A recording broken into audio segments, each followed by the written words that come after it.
3 years ago, I met Kathy and helped her with therapy. Here she explains about the process where she, after diagnosis, spiraled into a vicious circle. And then we explore how she, after therapy with me, spiraled up again in a virtuous circle. First, we see her in a small clip from 3 years ago, and I hope you can see the difference between this woman that was sort of lost and to a confident woman in a lot better health. And I noticed that my tremor is worse when I'm emotional in any way. I'm recognizing more and more often situations like if I'm about to go into a group of people, this often makes me nervous. For me, it's reinforced what I was thinking already, which was that stress played a major part in my development of the Parkinson's symptoms. And with the hope shortcut, it's reminded me that not to get caught up in the pills and the diagnosis and all these sorts of things. I've been looking online for doing some part-time work. I've had a few people who've seen me recently say, yeah, you could do it. As opposed to before going, well, I think your working days are over, Kat. Now they're saying, oh yeah, you could do that. When you get a diagnosis, you have a tendency to spiral into the wrong direction because you have some symptoms. The doctor say it can only be worse, and it's probably not very helpful, and then you get maybe depressed, get anxiety for the future, and you spiral in the wrong direction. So what we're doing here in these group calls, in the community we are making here, it's the opposite. And I looked it up, and it's called a virtuous circle. So, Kathy, you have been with me for some years. When you got diagnosed, did you feel the vicious circle? Yes, I most definitely did. I felt I was spiraling down, that life was coming in. But when you look at a vicious cycle, it says that you're continually cycling to more and more instability. And that makes sense when you read that. It's a vicious cycle. So, yeah, it was definitely spiraling downwards. So how did you feel when you sort of were at your lowest? Ooh, pretty down. I felt that there wasn't much to be living for, that what was the point of anything? Got more and more lethargic, got to the point where it turned into apathy. Yeah, everything, I tried to see the positive, but it was just all a bit grey, really. So when was that? Was it before I met you, or? Well, it's trying to remember how long we've been in touch. I would say it was before I met. So when I met you, you were in can we call it some special life condition?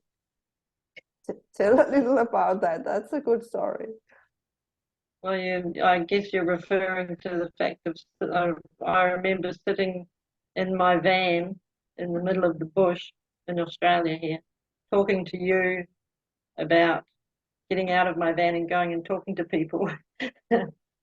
And you were living in your van for what, weeks or months? Or? 6 months. I was living there and travelling around all through Queensland and New South Wales on my own. Was that to what, feel the life? Why did you take such an extreme decision?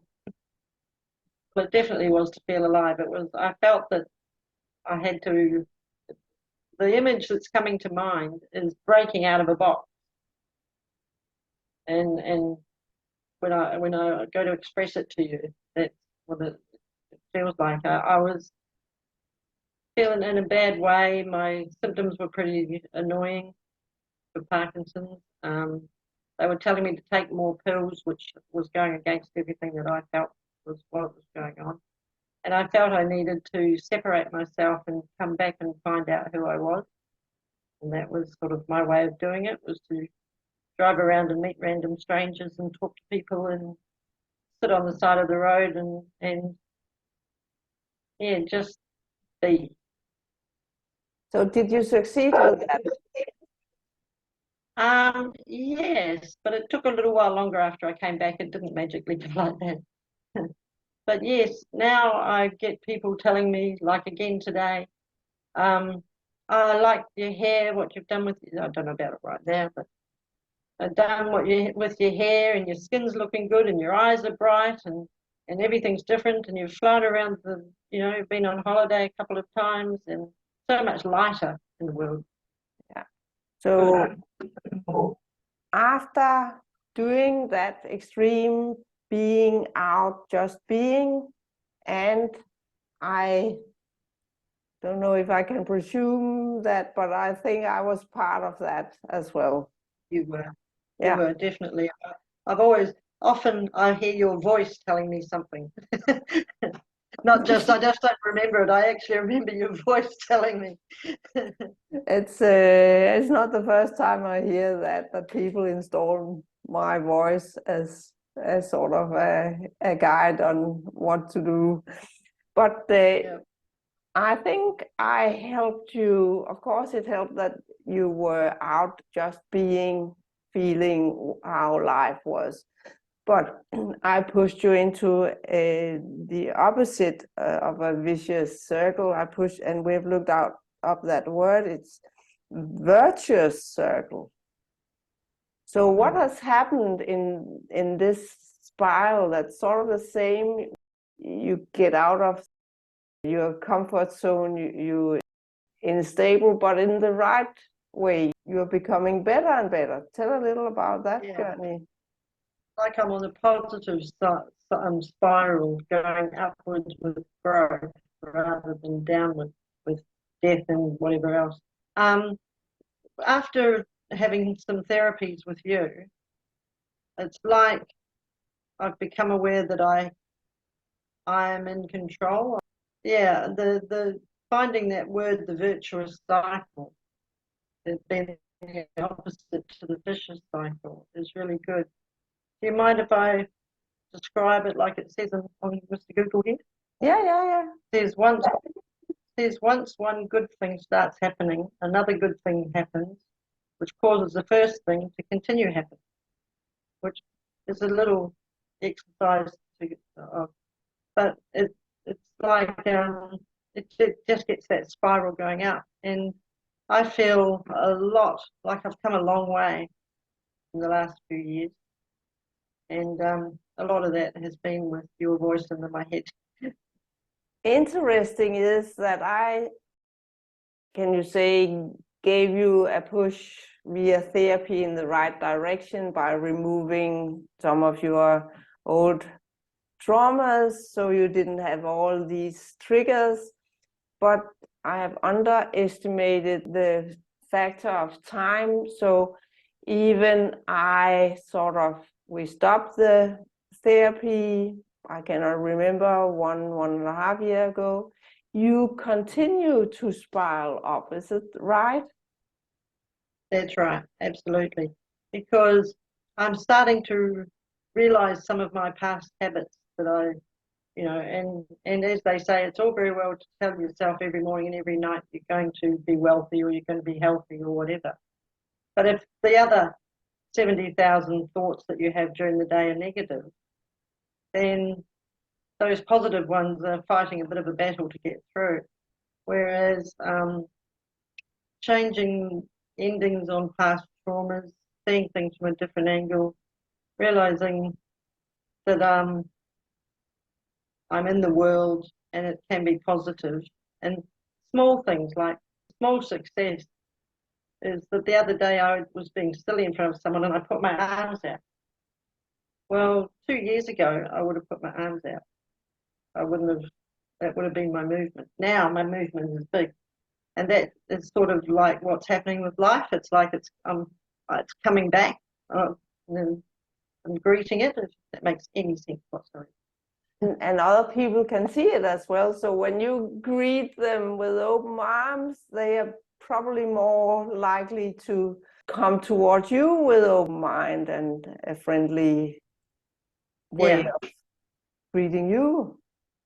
Well, I used to be silly around places for many years, and then I just got, for various reasons, I got smaller until, like I said to you one day, it's like I walk on the beach and I'm not leaving a footprint. Yeah, that was one of the first traumas we investigated and resolved. Yeah. Well, I remember that because now I think I'm starting to make a mark on life and helping people, which is something that's important to me. And yeah, even though it's been a year and a half since we've done any therapy, I still carry that with me every day. You know, most people think that we have mental and physical. How has this influenced your physical health? When I first moved to where I am now, my friend has a pool table, so we play pool. And when I first got here, I could hardly use the cue to hit the end of the pool table. And I used to be good. I used to be able to beat everybody. I was pretty good at it.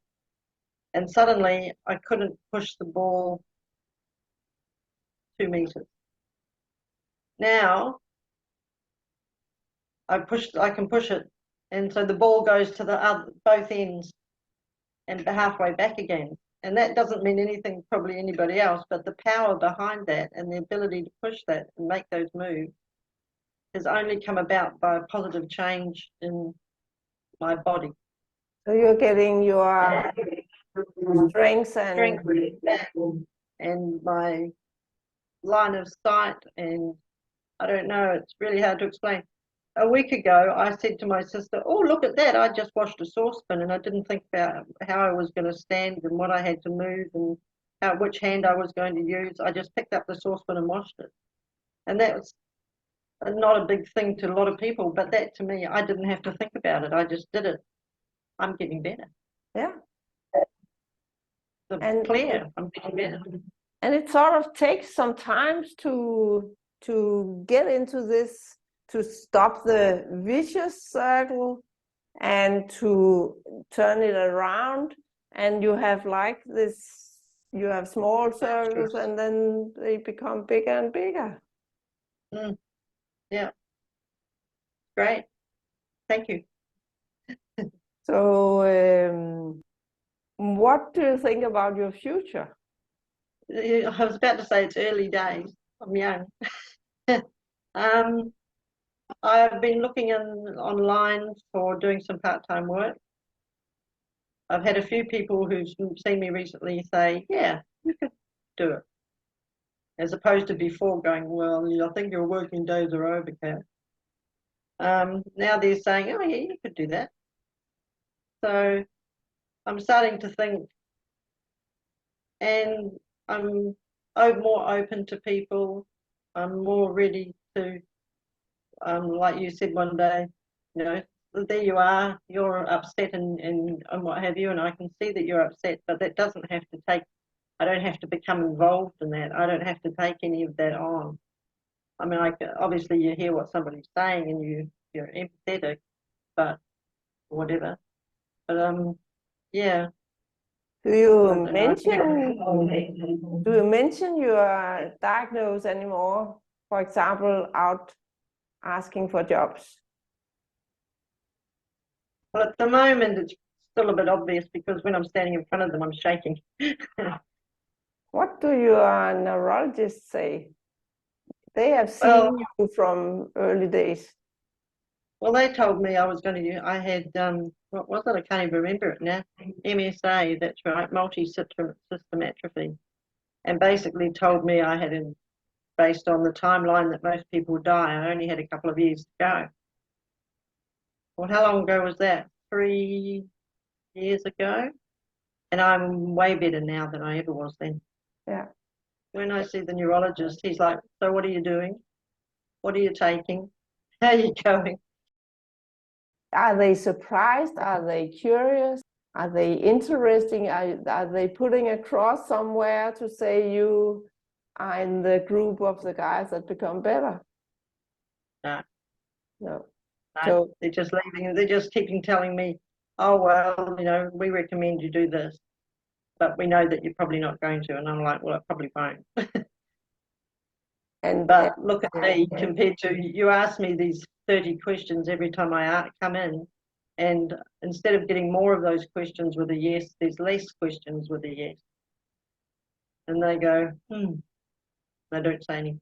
And the interesting thing is that if they keep track of you and everyone around the globe and sort of collected this, they would probably find that 3 to 5% actually get better and better. And they will find that 30% do not get worse. And then probably the rest that sort of believe in all these doom and gloom, they will spiral down. I feel that the social side of life is actually more important in some ways than some of the other aspects of life, because the more I push myself and am happy to get out there and you know, accept people as they are, and myself included, the better I get, the better I can see, and positive people are the ones who seem to be coming forward and feeling better, and the ones who are stuck in their head or with family going, oh, look, I'll do this for you because, you know, I know you can't, and you think, well, I can, but they're doing it for me. You know, I think the social side of life is just, I think, highly necessary. Yeah. But when we met, even you were social in these camping sites, you also struggled because you didn't know what to say to these people. So it's sort of, again, are you spiraling down or are you spiraling up? So the turning point is find out, why didn't it work? It was, I think, one of the first traumas. Why do you have problems with these guys? So I was very self-conscious, very shy, very sure that I was a bit of a fraud. I don't know what I was just a bit of a fraud. I was just quite hard on myself without realizing I was. And those conversations that we had and the therapy that we did, it helped me be me a little bit better. And the more I relaxed into being myself and not trying to meet anybody else's expectations, the more I've let that go, the more comfortable I am, the more comfortable people are with me. Yeah. So I'm pretty sure at the time when we met, you didn't get a lot of benefit from being together with other people because you felt that you were a fraud, that other people should tell you some stories and you couldn't give anyone back. That's right. I remember that now. And I would be there saying, I can't tell my story. I don't know what to say. I don't understand. Yeah, that's right. I remember that. Yeah. So it's good to be together with people, but it backfired so much that you thought you were a fraud, that your stories was not interesting for other people. Doing such an extreme thing as going out, meeting people, but also to find out, why did you have these negative thoughts about yourself? So when you meet people now, what do you think? Well, I've been told a few times, oh, that's really interesting. Oh, you should say that one more often. I haven't heard that one before. So I'm starting to, so my stories are interesting. I do have value. I am enough. Yeah, all those things. And actually, if people come from that corner, they can talk about stamps or building or the past or a pond or some animals, and we like to hear more. So the subject is not that important, it's more the energy that... Well, I have a habit of talking in a little bit of a monotone. And for many years, I used to make jokes and think I was the only person, and maybe one random person might laugh at my joke, and I'd think, oh, I must have some sort of system. But by changing my tone of voice, changes people's reactions to what you're saying. Yeah. And it makes you feel better by talking out, even though you're still saying the same thing. There's a difference in the tonality, and people respond to the out. I think they say that what you say is 5 to 7% of the message that's carried over, but the tone of voice is what, 30-40%, and the rest is your physical expression. So it's more the nonverbal things that drag people into your story. And I think that plays into the Parkinson's, because Parkinson's closes you down, quietens your voice, monotones your voice. It's all like you're curling into a fetal position. You are spiraling down, and Yeah. and if I should say it, it's all the your life experiences of negative things that shut you down in different situations and aspects, and that creates the symptoms, that creates a more monotone voice, a more closed face, a posture that is protective, because the world feels root all to these old body memories, I call it, and traumas, and you shut down slowly. Yeah, I completely agree. I can some days I would stand in the supermarket and people would come up to me and go, "You all right, dear?" And do you need a hand? And they'd be older than me, and people would come up and give me a hand, call me love and sweetheart and all these things. And now I could probably make that happen. Now I know the difference. Now I've come clear with the difference. But if I stand there and I'm standing tall and my shoulders are up, my back, and I'm standing there and I'm still might be shaking, but they don't come over and put their arm around me and ask me if I want to sit on a chair anymore. And that's actually because you notice it. It's again making you to go in the right direction with the virtuous circle. Yeah, absolutely. It's been fascinating, and it's taken a while for my brain to get around all the things that you've been saying and a lot of other things I've been listening to. But I think it's starting to rub off now. Yeah, but it's, step by step. And what I can learn is that we together help you up to a certain level, but this virtuous circles continue to spiral up years after. And now I'm starting to hear these stories that people come back after half a whole year, that it continued, because I thought that you sort of were at the stage I left you. There you would be forever, but actually we create this, it's a new word, so I have to look at the virtuous circle, and that's amazing to hear. Well, that's good, because when you read what it says, you start off with a good thing that leads you to another good thing, which guarantees that the first good thing is going to carry on. That's a self-perpetuating circle, isn't it? Yeah. So and that's what's happened. It's taken a few years or months or whatever to filter in and then actually apply what you think. So that's absolutely amazing to hear, also for me. And I think you are good at noticing. 3 years ago I couldn't do this, or people ask if they should help, and now they don't, because they see a healthy person that can take care of herself, even if there's a slight tremor.